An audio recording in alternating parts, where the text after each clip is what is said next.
Okay, this is a good challenge today. How can I help my moody teenager stay calm?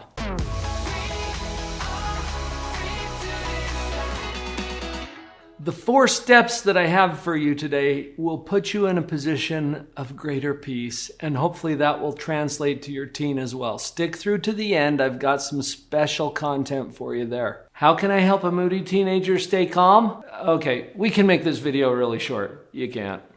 Sorry.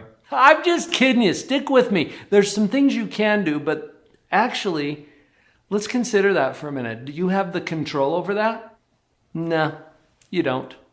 They do, but they don't always exercise that control, and that can be frustrating to us as parents. So knowing that we can't actually control them like they're little puppets or marionettes, let's get back to what we can control. And the most important step that I want to share with you here today is to stay calm yourself. Stay calm yourself. Do not allow their moodiness to tip you over. There's a couple of reasons for that. Obviously, your own emotional well-being I have in mind here. I want you to be as sane and stable as possible. But the other thing is, when we allow our teenagers' mood to affect ours, it places an unnecessary burden of responsibility on them. They become responsible for our feelings, or at least they start to feel responsible for our feelings. And that gets messy really fast. We've got to be careful to take care of ourselves here. And it's even more important if we have a moody teenager. So figure out whatever you have to do for your self-care. We've got other videos that can help you with that. We're not going to leave you hanging. But that is so important when we're trying to help a moody teenager. Stay calm. For our second step, we're going to go to communication. Keep those lines of communication open. This can be especially challenging with a teenager. Maybe you've experienced it. Your teenager comes home from school. You're like, "Hi, honey, how was school today?" And the answer is, They don't even articulate. You kind of know what they're saying. "I don't know." But it doesn't even always get articulated, right? Have you heard that answer? Or they drop the F-bomb on you. "Fine." Really? That's kind of non-information too. You're not getting anything out of them. This is typical for teenagers, so don't worry too much about it if that's the kind of response that you're getting from your teen. To keep the lines of communication open, our job is first to listen, to understand. And that can be challenging when they're not offering a lot of information. So let's start out by asking more open questions instead of the closed questions. Now, there's a difference between open and closed. If you think of open as it opens up the conversation, as opposed to closed, which closes it down. And asking a question that can be answered with one syllable or one word is a closed question. We want to open them up. So here's an example of a closed question. "Did you have fun at school today?" "Yeah." "No." "Oh." See, they can answer that with the little one phrase and we're done. Closed, right? Instead of that, let's change the wording. "Hey, tell me about school." Okay, now you might still get the one-word response, but at least your side of the conversation is opening the doors to more communication. "Tell me about something." That's an open question. "Hey, I heard that such and such happened today. Tell me more about that." Okay, so tell me about it. Tell me more about that. Help me to understand. That's another example. Help me to understand this thing that's going on with whatever. Okay, let me find a real example for you. You really like that new song. I've noticed that you've been listening to it. Help me to understand what it is that you like so much about it. Okay, we're opening it up. We're opening that conversation. Think of it as opening instead of closing. That's going to help. Now, let's go to the listening for a minute. Listening is probably the most important skill you can develop in communication. And I teach this to sales teams and customer service teams in the trainings that I do. This is especially effective with your kids. The concept I share with these groups and that I want to share with you here today is called reflective listening.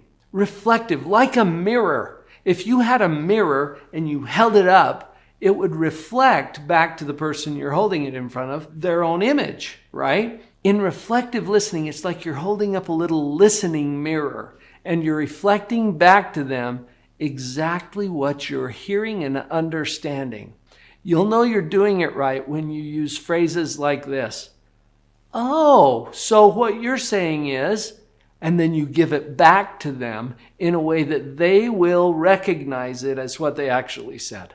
Now, if you get any resistance, no, that's not what I meant, then listen some more and then reflect it back again. Oh, okay, so what you really mean is, and then you give it back to them. Not with any spin. Don't put your spin on it. That'll spoil it. Just give it back to them in the way that they will recognize it. Are you on this? Reflective listening. Huge. Here's your third step. And I probably shouldn't even say that it's the third step because this is something you can do first if you want to. These aren't necessarily in any particular order. This is powerful. And to understand this next step, you need to understand also what's important to teenagers. Psychologically, they're going through some developmental stages that can be very, very challenging. And they tend to have a lot of self-doubts, self-criticism, self-hatred sometimes. This creates a lot of problems for teenagers. But it also gives us a little clue as to a strategy we can employ as parents. Here it is. Choose to enjoy them. I said that on purpose. Every word that I just shared with you is important. Choose. Most people don't see it as a choice.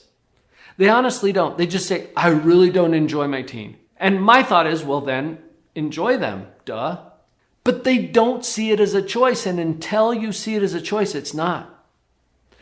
The reason you're not enjoying your teen is because you're having some interactions that are unpleasant or they're doing things that you don't approve of. Think about it. You've got all these reasons that you give for not enjoying your teen. Maybe they're treating you with disrespect. Whatever it is, we've got to rise above whatever the context is around our not liking our teen, not enjoying our teen, and see that we've got a choice. Here's a powerful little exercise that you can do. It's so simple, but it's powerful. Say this. Say it right now. Say it with me. I choose to enjoy my teenager. Say it. Try it again. I choose to enjoy my teenager. How did that feel? I mean, besides goofy and awkward. Does that feel empowering to you? Most parents that I do this with, it's like, oh, what? I can do that? I can choose to enjoy my teen? I've worked with hundreds, maybe thousands of teens by this point in my career. And I know for sure when I choose to enjoy them, I have more influence with them. They like me more. They respect me more. There's something magical about it. Choose to enjoy your teen. There's some psychological tricks you can do. You'll have to get past some of the things that you think are causing you not to enjoy your teen and choose to enjoy them anyway. One way you can do this, see yourself as an observer, okay? You're not in charge of or responsible for their life and their choices. They are. When you see yourself as an observer, you can become a raving fan of this young person who is doing their best to try to negotiate their life. And as you sit on the sidelines and you cheer them on, realize that you're not controlling everything about their life, but you can choose to enjoy them. Hey, just a quick little side note. I'm so glad that you're here. We're here to support you. Click on that subscribe button and we'll keep the videos coming. Here's the last strategy for today, and it has to do with your job as a parent. What is your job? If you've been here on the channel very long, or if you've watched any of our other positive parenting videos, you already know the answer to this and you're probably already saying it. For those of you who are new, your job is to love them, no matter what. And even if, I get to play the even if game. with parents all the time in my office or on our coaching calls. Even if they hate your guts, yeah, your job is to love them, even if they hate your guts. Even if they don't do what you say. Oh, you've tried that one. Yeah. Even if they don't do what you say. Even if they destroy your home. Even if they steal your money. Even if they end up in jail or strung out on drugs or whatever. Okay, yes, even if, no matter what, and even if, drum this into your head because this is your job as a parent. Look, you don't control all of the outcomes. If you think your job is to make sure that anything, you're going to feel frustrated, angry, and resentful. Those are 3 feelings I ask parents to look for all the time. If you're feeling frustration, anger, resentment, it's a signal to you that you forgot what your job is. And you will feel frustrated if you think your job is to make sure that they do something that you have absolutely no control over. That's up to them. It's not your job to make sure that your kids are happy. That's their job. Your job is to love them, no matter what, and even if. This is the bonus that I was talking about up front, because whether your teenager continues to be moody or not is largely up to them. You can help them with the other 3 strategies that I already shared with you on this video. When you remember that your job is solely to love them no matter what and even if, you get to experience some peace, which helps you to do the first strategy, to stay calm yourself. All of this is tied together. That's the bonus material. When you understand that, it empowers you as a positive parent.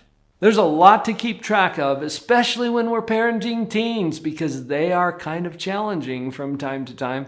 I'm not going to leave you hanging. There's 5 things you need to know as the parent of a teenager. Click on that video next, and we will power you up.